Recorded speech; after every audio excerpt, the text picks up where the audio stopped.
Hey guys, this is Renata, and I just had an interview for an online summit, kind of conference, online conference, and we touched so many topics that I wanted to share one mistake that I noticed that a lot of people actually making while trying to change their beliefs or the whole programming, how they operate, and I want you to avoid that mistake if all possible. Okay, so the biggest mistake what I've noticed people do is they try to change their action or behavior, hoping that they will change the outcome or how they operate. So, in other words, those actions or behaviors are just symptoms. These are just like tip of the iceberg that you're trying to change while the whole underneath thing is still remaining the same.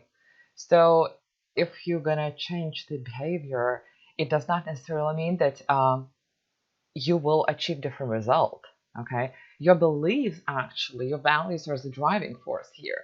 So once you change that driving force, the rest will fall into place, and believe it or not. Let me explain what exactly I'm talking about here. So when something happens, what I call an event or a circumstance, right, you need to interpret that event or experience or a certain situation, right? You need to assess or judge it. And by doing that, you form a story of it, a meaning, what's going on. Okay. So the story kind of forms who you are and how you do things in the future. And and occasionally, even what do you need to protect yourself from? Maybe that was like painful situation or it caused some kind of embarrassment, then you will attach probably the negative feeling to it, the negative meaning, which would form a negative belief, especially if there is like a pretty strong emotion that came out of that situation or circumstance. Okay. And what you usually hear talking about is limiting beliefs here. And this is just to interpret and justify what's happening around you or what you think happening to you. So you may start thinking or maybe overanalyze things, which I call kind of head trash, because it's nothing else but those unsupportive thoughts and that drag you down and try to overwhelm you. Okay. And those would create some negative emotions, which in turn may evoke certain behaviors like sabotage, self sabotage, where you will procrastinate or avoid doing certain things. Maybe you'll avoid meeting people. Okay. Maybe you'll avoid being in certain situations. Or if that involved, let's say, relationships, something happened to you, maybe you were abandoned, or if there was a bad breakup, you may simply feel that that abandonment would actually happen next time around. Okay, so let me give you a quick example. Let's say you were bullied when you were a child. Okay, that would be an event or experience.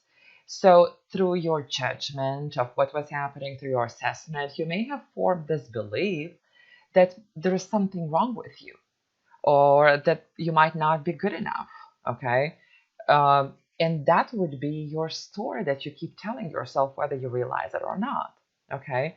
And if there is something wrong with you or you're not good enough, um, that's why the kids were bullying you or laughing at you, because this serves as a justification. It's kind of evidence that you need, that your mind needs for that story to be true. Okay. Therefore, maybe let's say next couple of years you were trying to avoid certain kinds of groups of kids, or just became a loner, which is your action or sabotaging behavior. Make sense? So, how does that translate into the adult life? Well, it's really simple. Every time you probably are invited to any type of group, or even work gathering, or maybe you need to approach certain people, you may still have this story running in you that you're not good enough and there may be something wrong with you. Therefore, like, why would anyone want to work with you or be friends with you?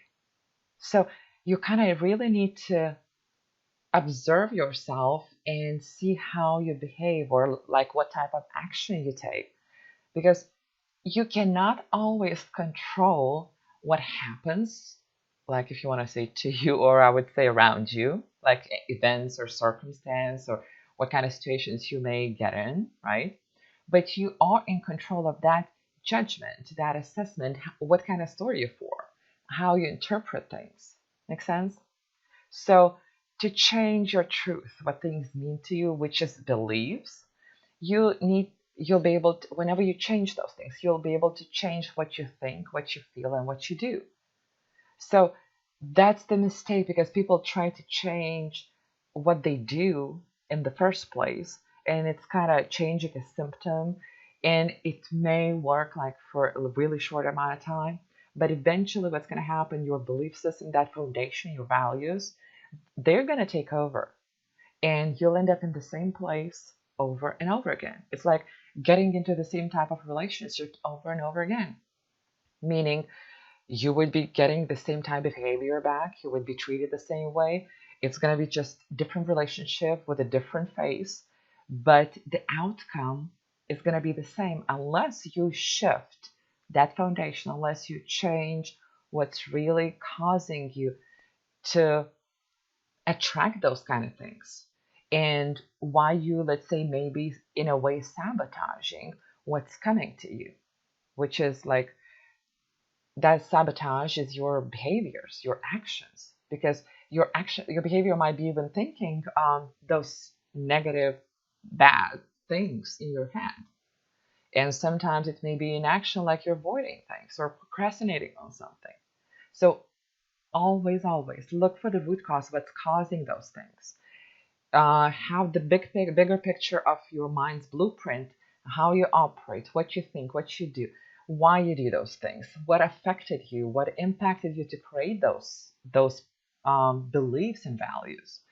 What events have happened in the past that you may still have some attachment to, okay?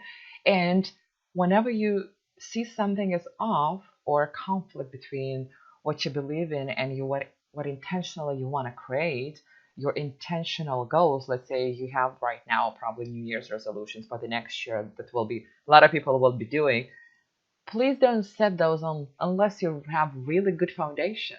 It's like going to a gym, right? You want to be healthy, you want to exercise, you commit that you're going to be, the next year is going to be different, that you're going to start going to the gym and exercise and um, have all this healthy life. But a month later, you'll go back to the same old and you'll try to justify that you don't have time. Maybe kids become like higher priority, or the classes they take, or maybe you'll need to make this call or go to this meeting.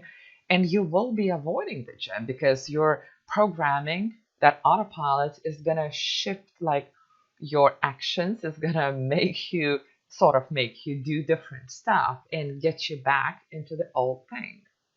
Okay, so please avoid this mistake. And if you need any help, I have just created actually the program that is like a super low price right now. It's in the pre-launch state, and we're accessing the whole blueprint, your mind's blueprint, how you operate and why things are the way they are, why you do things in certain ways at the moment, and how you can change all that. So if you're interested, just comment or below, depending on where you're watching this, and I'll be happy to provide you a link where you can learn more about this. And that's all for today, and I'll see you next time.